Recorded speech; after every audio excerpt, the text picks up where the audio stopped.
Hybrid hibiscus यदि आप nursery से लेकर आते हैं या तो आपको ग्रो बैग में लगे हुए मिलेंगे या इस तरीके से पॉट में लगे हुए मिलेंगे। कुछ टाइम पहले मुझे गिफ्ट में मिला था, ये वही हिबिस्कस है, रेड कलर का हाइब्रिड हिबिस्कस। एक ही पॉट में 2 प्लांट लगे हुए हैं जो और जिसमें आपको फ्लावरिंग दिखाई दे रही है। ये अलग प्लांट है, मतलब एक ही प्लांट में फ्लावरिंग हो रही है, और दूसरा वाला ये है जिसमें अभी ना तो ये इसी का है और यहाँ ये इस साइड वाला जो है इसका प्लांट है।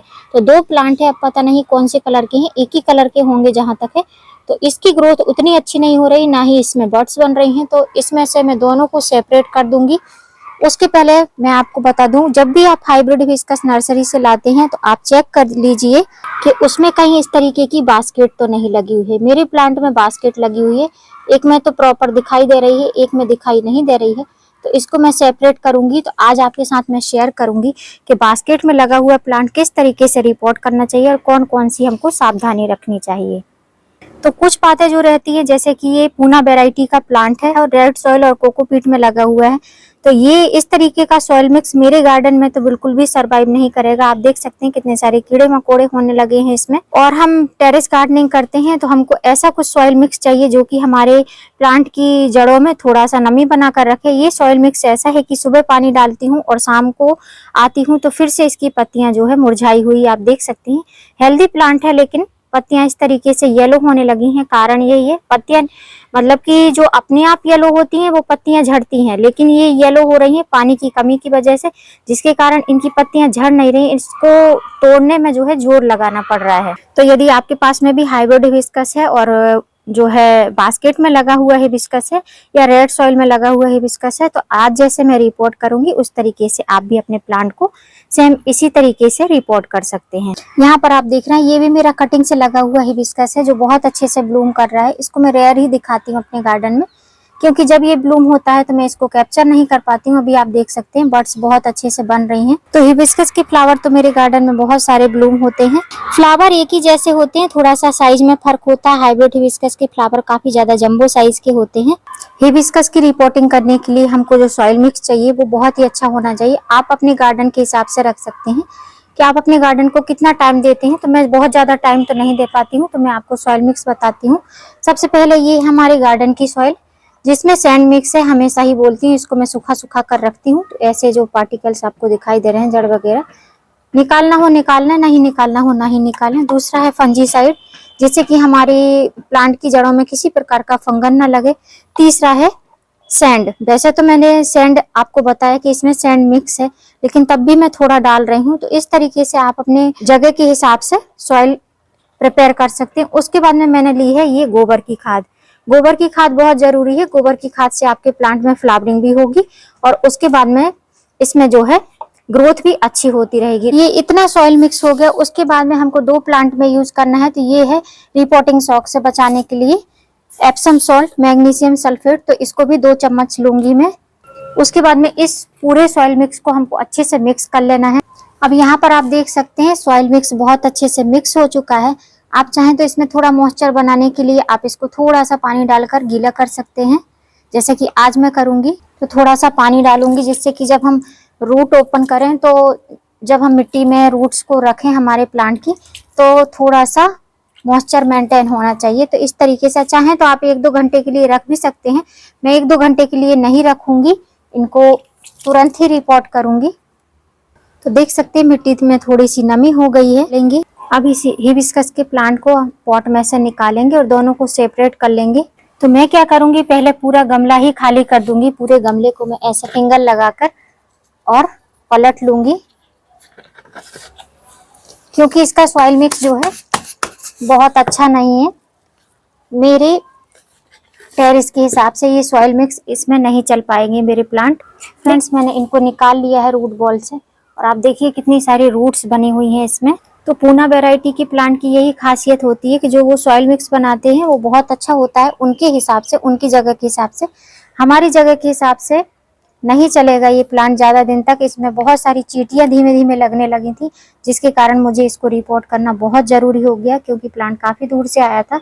तब इसको सेव करके नए नए प्लांट में तैयार करूंगी। तो चलिए अब इसकी बास्केट हटाते हैं हम। तो दोनों को पहले हम सेपरेट कर लेते हैं। तो पहले इस तरीके से हटाएंगे, साइड से थोड़ी थोड़ी मिट्टी निकालेंगे। व्हाइट रूट्स आप देख सकते हैं कितनी अच्छे से आई हुई हैं इसमें। बहुत ही हल्की सॉइल है क्योंकि इसमें कोकोपीट की मात्रा ही सबसे ज्यादा है और तो कुछ भी ज्यादा नहीं है, बस रेड सॉइल है, कोकोपीट ही है इसमें। तो पहले मैं हटा लेती हूँ, इसको सेपरेट कर लेती हूँ आराम से, फिर उसके बाद मैं आपको दिखाती हूँ। तो इतना मीडिया जो है इस दोनों प्लांट के पॉट में से निकला है और आप देख सकते हैं छोटी छोटी इनमें कितने सारे चींटी वगैरह हैं जो बड़े बड़े रहते हैं भुनगी टाइप के, वो भी बहुत सारे थे। तो इसीलिए इस टाइप की मीडिया अगर आपके पास में रहे किसी भी पॉट में तो उसको हटा लेना चाहिए, सेपरेट कर लेना चाहिए। अब यहाँ पर आप देख रहे हैं इनमें बास्केट लगी हुई हैं, तो इन बास्केट को भी हटाना है। तो दोनों में ही बास्केट लगी हुई हैं, दोनों की ही बास्केट हटाना है।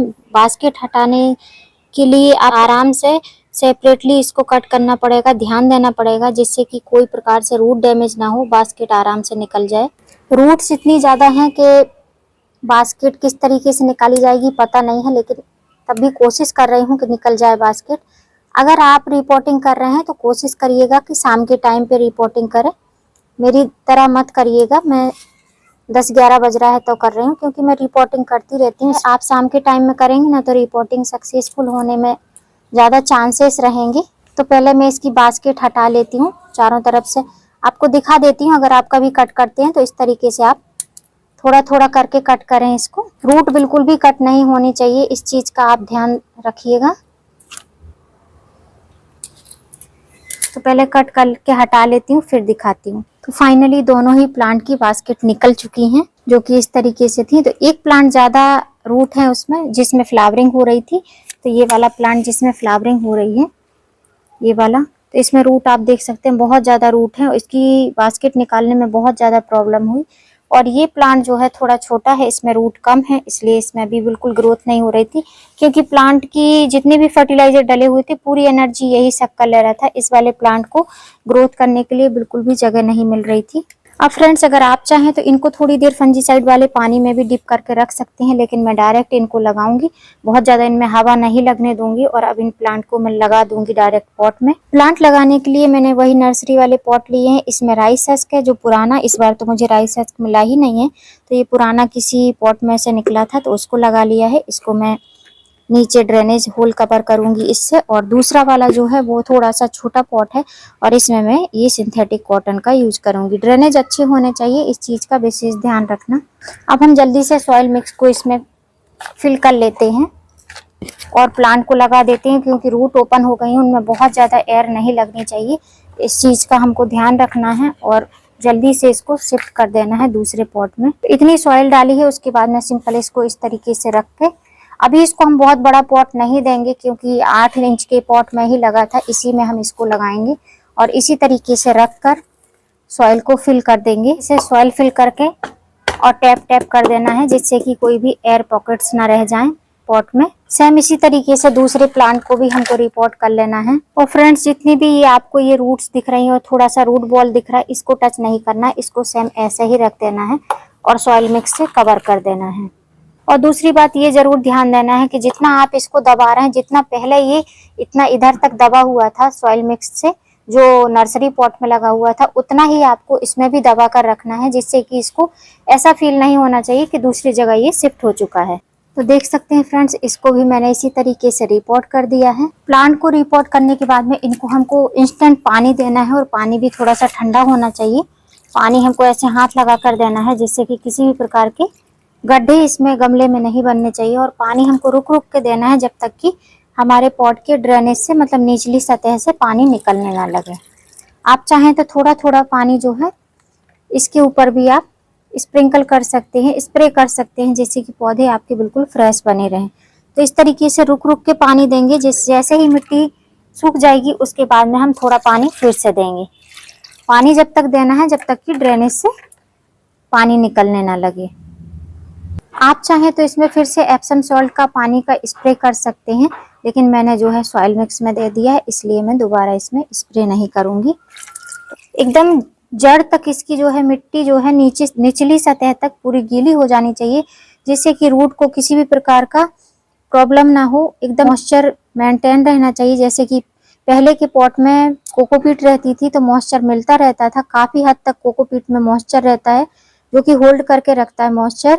तो देख सकते हैं पानी जो है नीचे से ड्रेनेज होल से निकल गया है। तो इसी तरीके से आपको रिपोर्ट करना है। अगर आपके पास में भी कोई हिबिस्कस हो, हाइब्रिड हो, देसी हो, कोई भी हिबिस्कस हो और आप उसको इस तरीके से रिपोर्ट करना चाहते हैं तो कर सकते हैं रिपोर्ट। प्लांट को रिपोर्ट करने के बाद में आपको इसको लगभग 4 से 5 दिन तक सेमी शेड में रखना है, जैसे कि आप देख रहे हैं। इनडायरेक्ट सनलाइट में रखना है, जैसे कि प्लांट की पत्तियां ना झड़े और प्लांट को रिपोर्टिंग शॉक ना लगे। ये है 3 दिन बाद का रिजल्ट। आप देख सकते हैं पौधे काफी हेल्दी हैं अभी भी। और 2 पौधे थे, उसमें से एक में कली बनी हुई थी, तो आप देख सकते हैं कली जो है खिल चुकी है, काफी हेल्दी सा फ्लावर ब्लूम हुआ है। अगर प्लांट एकदम स्ट्रेस में रहता तो ब्लूम नहीं होती, कली पीली होकर गिर जाती। और जैसे कि रिपोर्टिंग की थी तो आप देख सकते हैं पत्तियां भी पीली होकर, कुछ एक्स्ट्रा पत्तियां थी जो पीली होकर गिर गई हैं, तो जो ज्यादा थी पत्तियां वही गिरी हैं। बाकी का प्लांट एकदम हेल्दी है, दोनों ही प्लांट बहुत अच्छे से चल रहे हैं। और कुछ पत्तियां अभी भी ऐसी हैं, लगेगा कि जो ज्यादा नीचे की पत्तियां थी वो इस तरीके से मुरझाई हुई हैं। तो 2-4 दिन और लगेंगे इस प्लांट को और अच्छे से सेट होने में।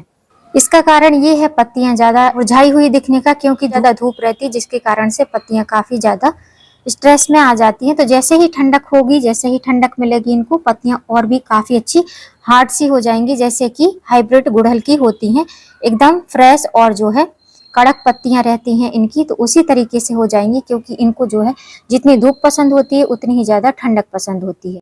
उम्मीद करती हूँ वीडियो हेल्पफुल रहा होगा। वीडियो हेल्पफुल रहा हो तो वीडियो को लाइक करना, सब्सक्राइब करना बेल आइकन के साथ। फिर मिलती हूँ किसी नए वीडियो में नए टॉपिक के साथ। तब तक के लिए हैप्पी गार्डनिंग।